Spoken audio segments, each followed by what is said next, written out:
जी तो स्टूडेंट्स, आज हम नेक्स्ट क्वेश्चन करेंगे। एक्सरसाइज 8.1 के ही हैं। e की पावर n ओवर n। हम इसको पहले तो सपोज करते हैं कि ये a n के इक्वल है, e की पावर n ओवर n।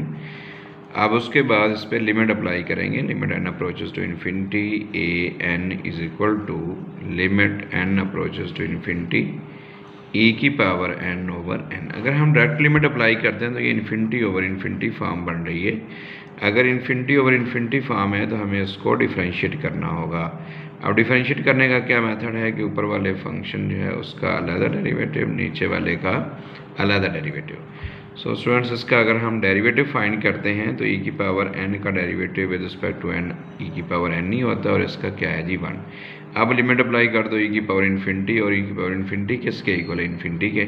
हम लिखेंगे कि सीक्वेंस जो है वो क्या हो रही है? डाइवर्ज।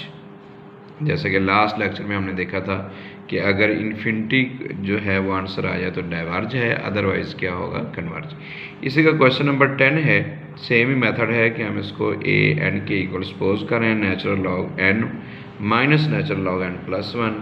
लिमिट अप्लाई करेंगे। Limit n approaches to infinity a n is equal to limit n approaches to infinity, और यहाँ पे लॉग का थ्योरम यूज़ हो रहा है।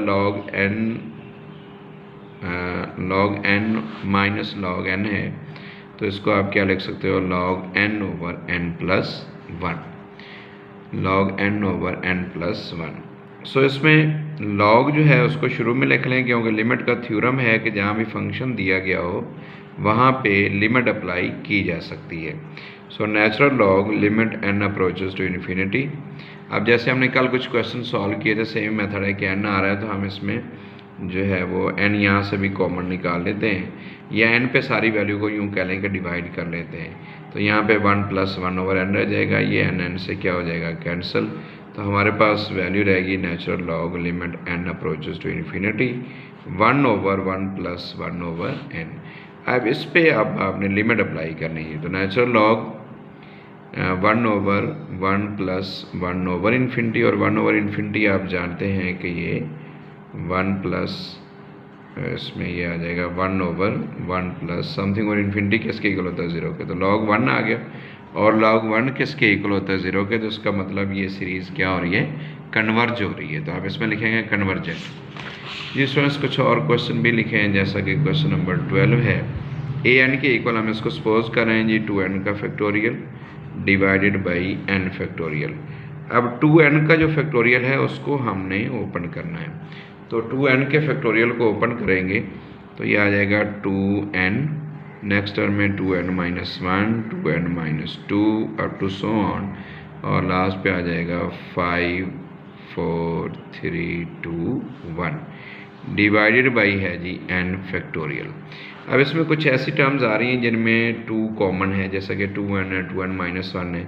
हम इनको सेपरेट कर लेते हैं, जिसके साथ 2 मल्टीप्लाई हो रहा है। 2n माइनस 2 हो जाएगा, नेक्स्ट वाली में 2n माइनस 4 भी होगा अप टू सो ऑन, और लास्ट पे जो इवन है 4 2 ये लिख देते हैं, और दूसरी में जो ऑड वाले हैं वो आ जाएंगे 2n माइनस 1 और 2n minus 3 up to so on, last पे क्या आ जाएगा 3 1 5 3 1 डिवाइडेड बाई है जी n फैक्टोरियल, उसको एज इट है। अब इसमें 2 कॉमन लेना है, 2 हर टर्म के साथ मल्टीप्लाई हो रहा है, यहाँ से 2 कॉमन है, यहाँ से 2 कॉमन है, लास्ट में भी इस तरह से, तो वो 2 सारे जो है बाहर निकालेंगे, चूँकि टोटल टर्म n है तो 2 की पावर n हो जाएगा, और बाकी रह जाएगा यहाँ पे n, यहाँ पे n minus 1, n minus 2 up to so on, यहाँ से 2 कॉमन निकाला 2, और यहाँ पे क्या रह गया जी 1, और बाकी जो वैल्यू है उसको हम एज इट लिख रहे हैं अप टू सो ऑन 5 3 1, और डिवाइडेड बाई है जी n का फैक्टोरियल। बेसिकली इस वैल्यू को देखा जाए तो ये n फैक्टोरियल के ही इक्वल है, तो सो 2 की पावर n फैक्टोरियल, यहाँ पे I think double n factorial है, क्वेश्चन में डबल n का फैक्टोरियल है, तो इसलिए ये वैल्यू लिख लें आप। अगर n फैक्टोरियल है तो सारी बात दूसरी वैल्यू फिर नहीं आएगी। 2n minus 1, 2n minus 3 up to so on 5 3 1 divided by n factorial n, ये एक वैल्यू इससे क्या हो जाएगी? कैंसिल। अब बाकी जो वैल्यू रहेगी उस पर जो है लिमिट भी अप्लाई करनी है, लेकिन उसको मज़ीद हल करने के लिए यहाँ पे 2 है तो 2n जो है वो हम बाहर लिख लेते हैं, और बाकी क्या रह जाएगा 1 माइनस 1/2n। इस तरह से यहाँ से भी 2n बाहर लिख लें, 1 minus 3/2n up to so on 5 3 1, ये एज इट आ जाएगा। और डिवाइड बाई n फैक्टोरियल है तो उसमें भी n into n minus 1 n minus 2 up to so on 3 2 1। So इसमें an इज इक्वल टू 2 की पावर n, और ये जो 2n हम कॉमन ले रहे हैं, इसको आप बाहर लिख लें 2n ही, 1 minus 1/2n 1 minus 3/2n up to so on 5 3 1। इस तरह से यहाँ से जो है जी वो n आ जाएगा, और यहाँ n माइनस 1 है तो n आप कॉमन निकालोगे इसमें से भी, तो 1 माइनस 1/n, यहाँ से n निकालोगे 1 minus 2/n and so on 3 2 1 जी। तो इसमें ये जो n हम लिख रहे हैं यहाँ पे, ये वाले n से क्या हो जाएंगे कैंसिल। बाकी पे लिमिट अप्लाई कर देते हैं, limit n approaches to infinity an, तो यहाँ पे 2 की पावर इन्फिनिटी 1 माइनस 0 हो जाएगा, 1 minus 0 up to so on 5 3 1 and, और नीचे भी 1 minus 0 1 minus 0 up to so on 3 2 1। तो चूँकि इसकी पावर इन्फिनिटी आ गई तो इसका आंसर सारे का इन्फिनिटी ही आएगा। तो इसका मतलब ये सीरीज़ क्या हो रही है जी, डाइवर्ज हो रही है। नेक्स्ट क्वेश्चन है जी, इसमें क्वेश्चन नंबर 13 लिखा है।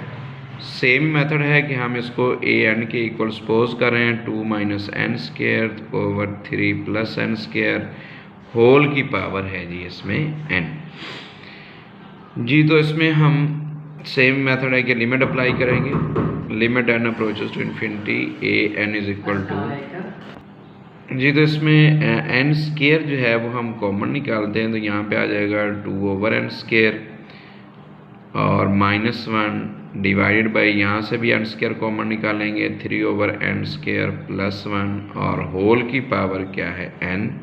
इसमें आपने लिमिट भी लिखनी है, limit n approaches to infinity. So limit n approaches to infinity, ये वैल्यू इससे क्या हो जाएगी cancel, 2/n square minus 1 3/n square plus 1 whole की पावर n। अब हम जानते हैं कि लिमिट जो है वो पावर के अंदर भी अप्लाई कर सकते हैं, तो लिहाजा पावर के अंदर लिमिट अप्लाई कर दें तो ये 2/∞ माइनस 1 3/∞ प्लस 1 होल की पावर n। तो ये ऊपर -1 रह गया क्योंकि ये 0 के इक्वल होता है, 0 प्लस 1 होल की पावर n, तो -1/1 पावर n, तो -1 की पावर n, और -1 की पावर n जो है इसका आंसर क्या आएगा ±1। अब इसमें दो वैल्यूज़ आ रही हैं, +-1 आ रहा है तो ना यूनिक नहीं है। अगर ये यूनिक नहीं है तो इसका मतलब लिमिट एग्जिस्ट नहीं कर रही। अगर लिमिट एग्जिस्ट नहीं कर रही तो इट मीन कि ये डाइवर्ज हो रही है जी। तो नेक्स्ट क्वेश्चन है जी, question number 15। an is equal to √n plus 1 minus √n। इसको सॉल्व करने के लिए चूँकि अंडर वाली वैल्यू प्लस माइनस हो रही हैं, तो इनको हल करने का मेथड क्या है कि हम पहले इसको रैशनलाइज करेंगे, और उसका मेथड क्या होता है कि दरमियान वाला साइन चेंज करना है, इस वैल्यू से इसको मल्टीप्लाई भी करेंगे और उस पर डिवाइड भी करेंगे। So an is equal to √n, और इन दोनों को मल्टीप्लाई किया तो ये √n प्लस 1 इसका स्क्वायर माइनस √n का square divided by √n plus 1 plus √n जी। तो an is equal to √n, और ये स्क्वायर √ से कैंसिल हो गया, n plus 1 minus n divide by n plus 1 का √ प्लस √n, ये भी इससे क्या हो जाएगा कैंसिल। तो हमारे पास वैल्यू रहेगी जी √n n plus 1 plus √n। अब चूँकि इसमें √n आ रहा है तमाम वैल्यूज़ में, तो हम ऐसा करते हैं कि √n जो है नीचे वाली वैल्यू में से यहाँ से n कॉमन निकालते हैं। n कॉमन निकालोगे 1 प्लस 1/n होल का √ और प्लस √n। अब इसका √n बाहर लिख सकते हैं, सो √n डिवाइड बाई √n, और ये √1 प्लस 1/n प्लस √n जी। मज़ीद इसमें अब लिमिट भी अप्लाई कर लेते हैं और सिंप्लीफाई भी कर देते हैं साथ ही। तो limit n approaches to infinity √n divide by, इन दोनों में से √n कॉमन निकालेंगे तो √1 प्लस 1/n प्लस 1 रह जाएगा। ये वैल्यू इससे क्या हो जाएगी कैंसिल, तो 1/1 प्लस 1/∞ √ प्लस 1 का 1 सारी वैल्यू कॉमन थी, तो 1 ओवर ये वैल्यू हमारे पास आ जाएगी 1 + 0 + 1, तो 1 का रूट 1 के इक्वल 1 + 1, आंसर क्या आ गया जी 1/2। अगर 1/2 यूनिक लिमिट है तो इसका मतलब ये कन्वर्ज हो रहा है। तो इसी तरह के कुछ और क्वेश्चन दिए गए हैं जी जो कि आपने सॉल्व करने हैं, उन्हें मैंने कीजिएगा।